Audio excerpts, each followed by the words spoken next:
in the area that I was in, there were no sirens.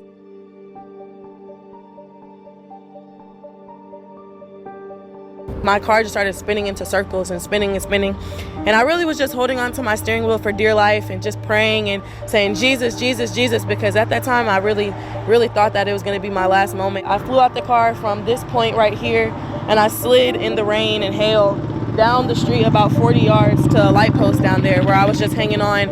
All I did was pull out my phone from my purse, and I was just like holding on like this and trying to call the numbers. In the midst of my phone being broken and water and all of that, I just was trying to find some kind of help. There was an ambulance that was on the outskirts of the tornado, and I was flagging them down, and I was like, can you please help me? Can you please help me? And so they pulled over. I mean, to only walk away with cuts and bruises when the doctors said that it should have been my life is a blessing.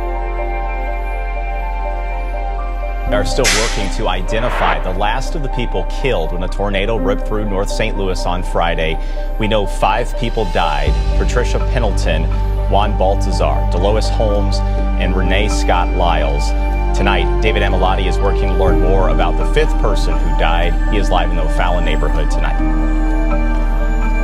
Yeah, we're live at the corner of Clarence and Margaretta. I got to speak with one of Larry Patrick's family members, his son-in-law, on the phone for a brief amount of time today, and he said that the family is grieving, obviously, as that family works to start to plan a funeral. We came out here to the 4200 block of Margaretta just hours ago, and we met Eddie, who lives nearby. He calls Larry an old friend. He was very friendly, and he knew everybody in the neighborhood. I think he'd been over here about 60 years. Eddie Kirksey is in disbelief. His friend Larry is gone after Friday's deadly tornado ripped through North St. Louis. By the time we got into the bathroom and closed the door, the house started vibrating like an earthquake.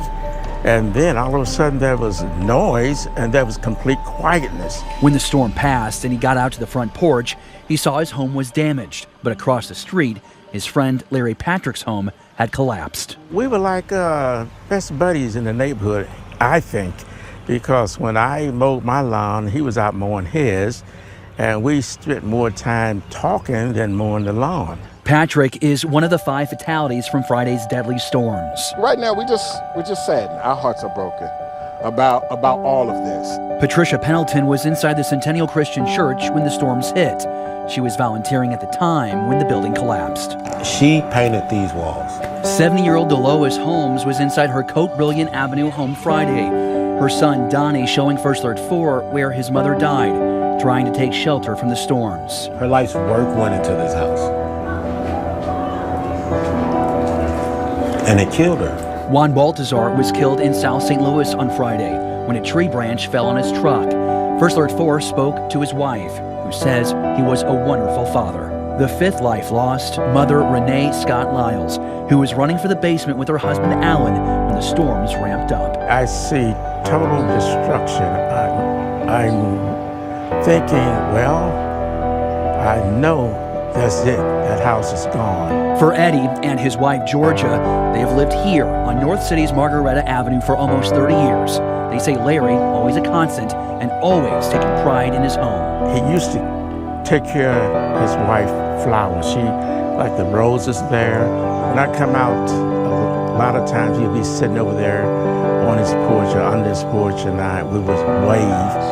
And a couple of times I came out since the storm, and I look, and I'm looking for him. It's going to take some adjustment to get used to him gone.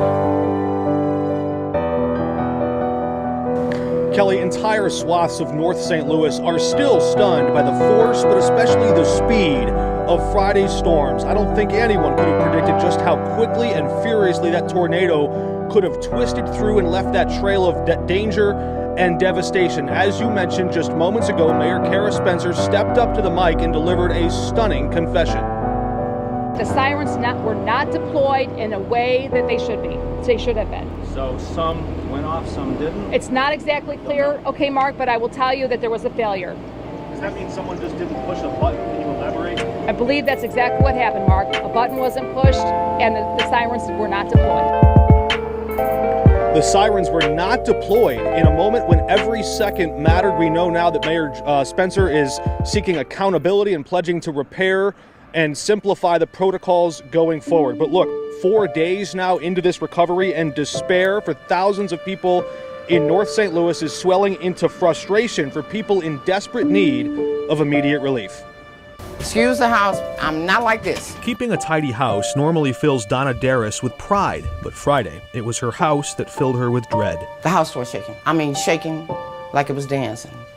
I ran into the bathroom, closed the door, and just like it started, it stopped instantly. Now, the holes in her home and in her heart fill her with something else. Sadness. I cried all day Friday. All she can do now? Pray. I'm all out of tears. Her prayer is for someone to show up soon. I need some help getting this tore up. I want my front covered. She wants to protect what's left of her memories. Only thing in there was value was my daughter's wedding dress, and we were going to donate that. Now we got to throw it away. Initially, she thought help was on the way. The people that own this house, Friday, they was waiting on somebody to come and board my front up. They never came. She's slept on the couch every night since to secure her belongings. I don't want the looters in, because they're out here. Should they send in the National Guard? Yes.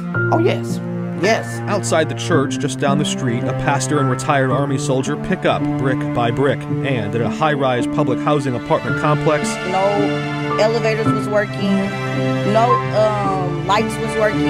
Lexi and her boyfriend Trey recounted days of despair for their wheelchair-bound neighbors. There was no water or no type of power at all. So everybody, most of the people was either stuck in their units if you could not physically walk down the stairs. Their prayer echoed Donna's. Should they send in the National Guard?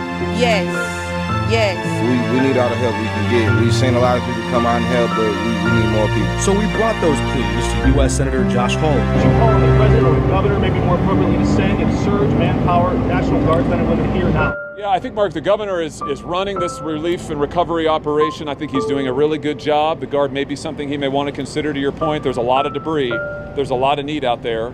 I will defer to him on that. It's his decision as to whether or not to mobilize the Guard. Could you use the manpower? We could absolutely use the manpower. Look, our folks have been working around the clock for 48 hours now, and they have done an incredible amount of work, but there is so much more work to be done. We absolutely need the manpower, and it could absolutely be helpful, and we reiterate that request.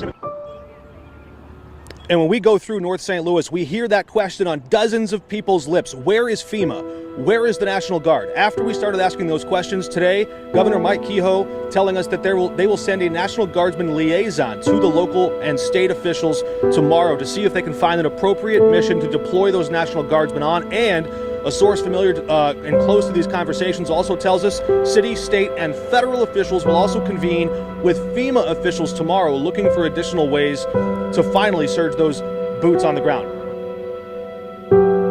My God! If we're in a tornado! Within the span of 5 minutes, no longer had a place to sleep at night. We done had bad storms, but nothing like this here. The whole neighborhood's gone. You know, you see it on TV, but you'll never think it happened to you, but it can. It's devastating. There's I don't think you can put it into words. The pictures, the videos don't do it justice. Scenes so devastating that words and even these images fail to paint the full picture of the situation the city of St. Louis finds itself in tonight.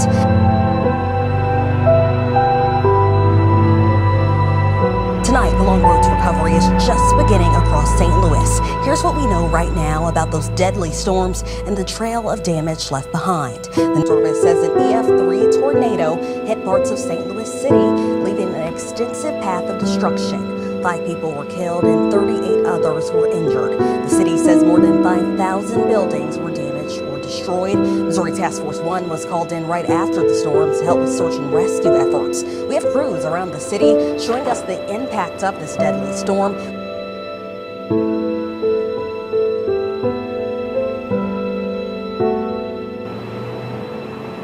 Right now I'm standing at the city command post at Kings Highway in Delmar. Mayor Spencer and first responders just had an update just a short time ago, and here's what the main points were. The death toll continues to stand at 5. No names of those who died have been released, but they do tell us that they range in age from 32 to 82. Ameren says they've restored power to 73,000 customers, but there are still 66,000 without power. There are crews coming in from outside the area to assist. Right now, elected leaders are working on the paperwork to submit to the White House to ask for a presidential disaster declaration. That would be necessary in order to get federal help, financial help from FEMA. And lastly, Mayor Spencer said they've got a lot of organizations and groups that want to help, but it's a huge task trying to coordinate that, especially considering the fact that there's still power lines down, there's debris all over the place, and there are some trees blocking traffic. So right now, conditions aren't entirely safe. You know, just thank the folks out here. I mean, the heartwarming nature of what is happening is just truly, truly incredible. Thank you all, you know, I just can't say enough about the response here. Truly, truly, truly amazing. While we were out earlier in the afternoon, we did catch up with members of the Missouri Task Force 1. They were at Neustadt and Margaretta, following up on the grid search done by the fire department last night. Everywhere we went, we saw power crews repairing downed or damaged electric lines. A number of streets still blocked by downed lines. The extent of the damage is just remarkable. Block after block after block of heavily damaged houses and businesses. We talked to the couple whose roof and walls to their second floor are just completely gone. The wife talked with us about being in the house when the storm hit. Her husband wasn't there at the time, but he told us about how his family has really come together, rallied around them, and taken them in and helping them after losing everything. Like, come on here, get in the basement, everybody, come on. And as soon as we got in the basement, as we were walking down the steps, we could just hear the whole house just falling apart. They took us in, they brought us out there, said, get here. When we got there, we had mattresses, clothes, underwear, toothbrush, toothpaste. They just went and did it. It's very heartwarming to hear stories like that about people coming together to help one another. We saw volunteers helping to clean up. Just incredible to see that sort of thing. I want to remind you that there's a lot of work left to do. The curfew is still going to be enforced tonight. It's still in existence. It begins at 9 p.m. and runs till 6 a.m., asking folks to stay home, stay off the roads tonight. Live in North St. Louis.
I'm stoner, I'm stoner, I'm stoner. I'm stoner, I'm stoner, I'm stoner. What? I'm stoner, I'm stoner, I'm stoner. I'm